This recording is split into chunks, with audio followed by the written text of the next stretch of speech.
Hello दोस्तों, स्वागत है आप सभी का हमारे YouTube channel pro government jobs में। दोस्तों, हम एजुकेशन से रिलेटेड और गवर्नमेंट जॉब से रिलेटेड वीडियोस बनाते हैं। तो हमेशा एजुकेशन से रिलेटेड और गवर्नमेंट जॉब से रिलेटेड अपडेट्स पाने के लिए आप हमारे चैनल को सब्सक्राइब कर सकते हैं। दोस्तों, आज हम बात करने वाले हैं न्यू एजुकेशन पॉलिसी के कुछ इंपॉर्टेंट क्वेश्चंस के बारे में और कुछ इंपॉर्टेंट पॉइंट्स के बारे में। तो चलिए दोस्तों, इस वीडियो को हम शुरू करते हैं। मई 2016 में किसकी अध्यक्षता में नई शिक्षा नीति के विकास के लिए समिति यानी कि committee for evolution of the new education policy ने अपनी रिपोर्ट प्रस्तुत की थी? तो दोस्तों, इसका आंसर होगा ऑप्शन ए, स्वर्गीय श्री TSR सुब्रमण्यम।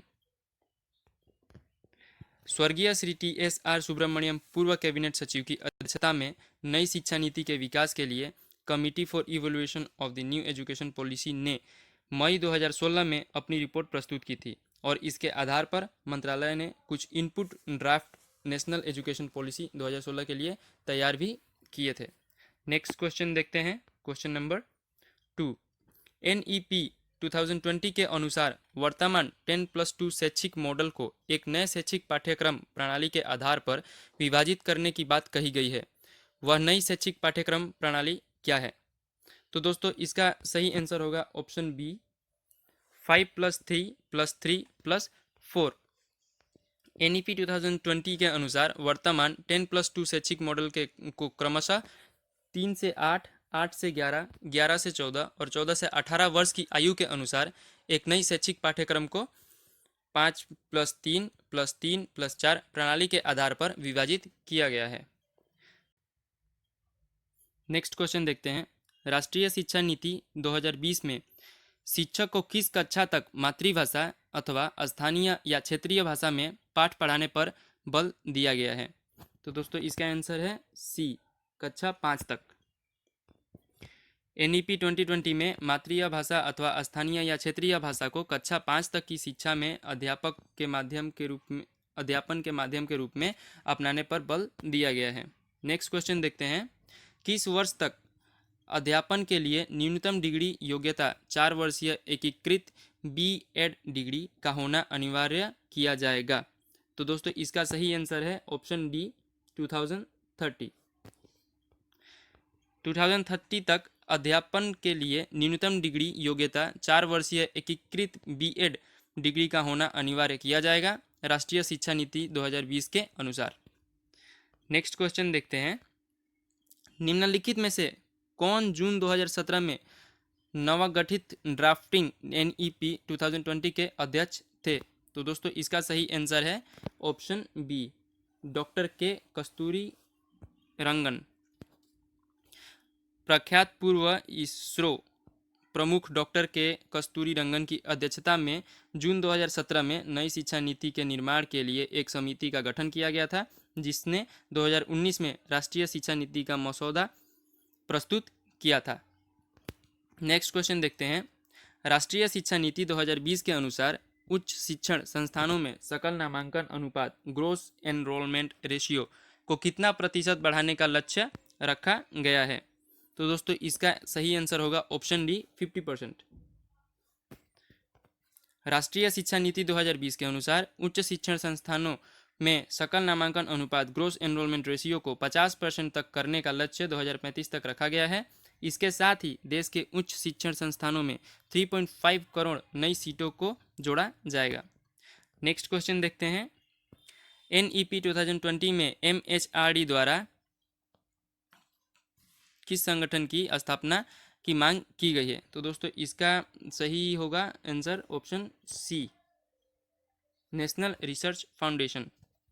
NEP 2020 में MHRD द्वारा बुनियादी साक्षरता और संख्यात्मक ज्ञान पर एक राष्ट्रीय mission, national mission of foundation literacy and numeracy की स्थापना की मांग की गई है। दोस्तों, अब हम बात करते हैं नई शिक्षा नीति 2020 के कुछ प्रमुख पॉइंट्स। नई शिक्षा नीति 2020 में शिक्षा पर सकल घरेलू उत्पाद का 6% खर्च किया जाएगा, जो कि अभी 4.43% है। पॉइंट 2, अब 5वीं कक्षा तक की शिक्षा मातृभाषा में ही होगी। पॉइंट 3, मानव संसाधन विकास मंत्रालय का नाम बदलकर शिक्षा मंत्रालय कर दिया गया है, अतः रमेश पोखरियाल निशंक अब देश के शिक्षा मंत्री कहलाएंगे।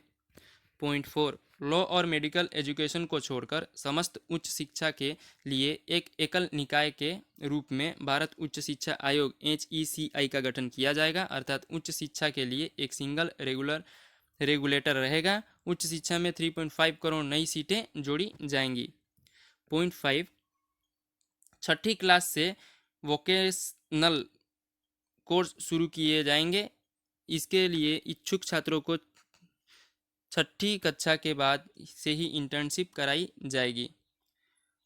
पॉइंट 7, म्यूजिक और आर्ट्स को पाठ्यक्रम में शामिल कर बढ़ावा दिया जाएगा।